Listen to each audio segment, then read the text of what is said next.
Hi. Securing and protecting an organization takes a village.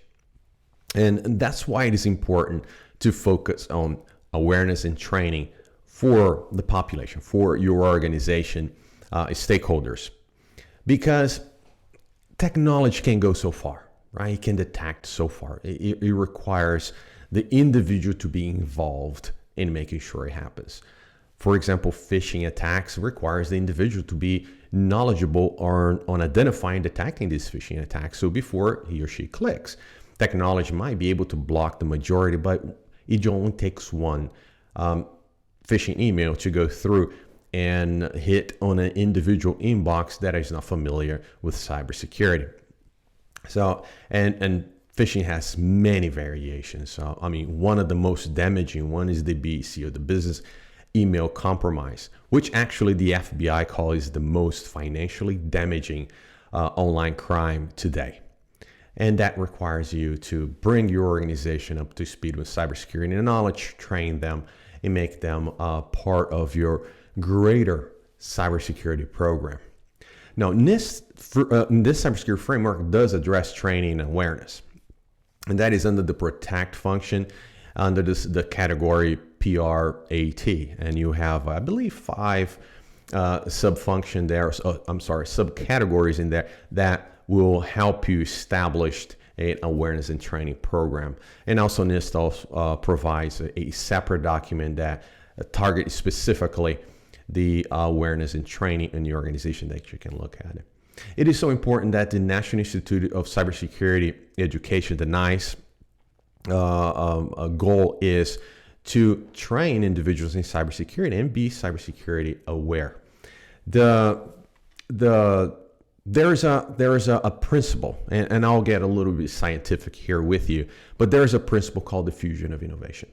And why is this important? Well, the diffusion of innovation tells us that the rate of adoption is directly correlated to the values, beliefs, and experience of individuals in the social system. So basically, know your audience is very important for training and awareness, because there will be a tremendous variation in skill sets and interest. And that's what the diffusion innovation comes in. You need to understand that your population will fall. It can be represented in a bell curve, right? It will fall. That's the standard deviation you're always going to have, and all population will fall in that standard deviation. And what diffusion innovation tells us that the first 2.5% are innovators. Those are your Steve Jobs, Elon Musk, and so forth. Those are the innovators. And then the next 12 to 13% are the early adopters. They will jump into any new idea because they want to be the first one to adopt. They want to be the first one to experience. They will be out there waiting for the next, release of anything and be the first one to adopt. Those are the 12 to 13%. And then have your early majority and a late majority that form your bulk. That will be approximately 68% of your total population. After that, you have the laggers. It's around 16% of those are the laggers. They will adopt anything that you put in because it's not an option anymore. They're just going to wait to the last minute and basically be forced to adopt anything.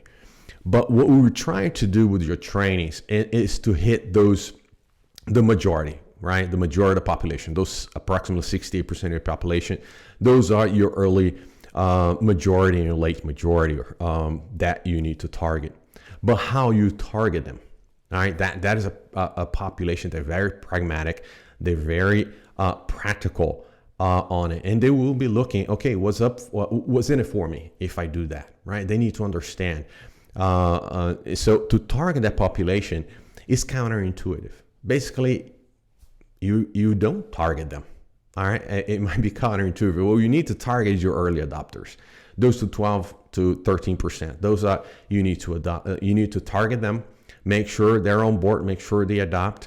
And what's going to happen is that majority, the early majority and the late majority, they will not try anything new if someone else haven't tried before.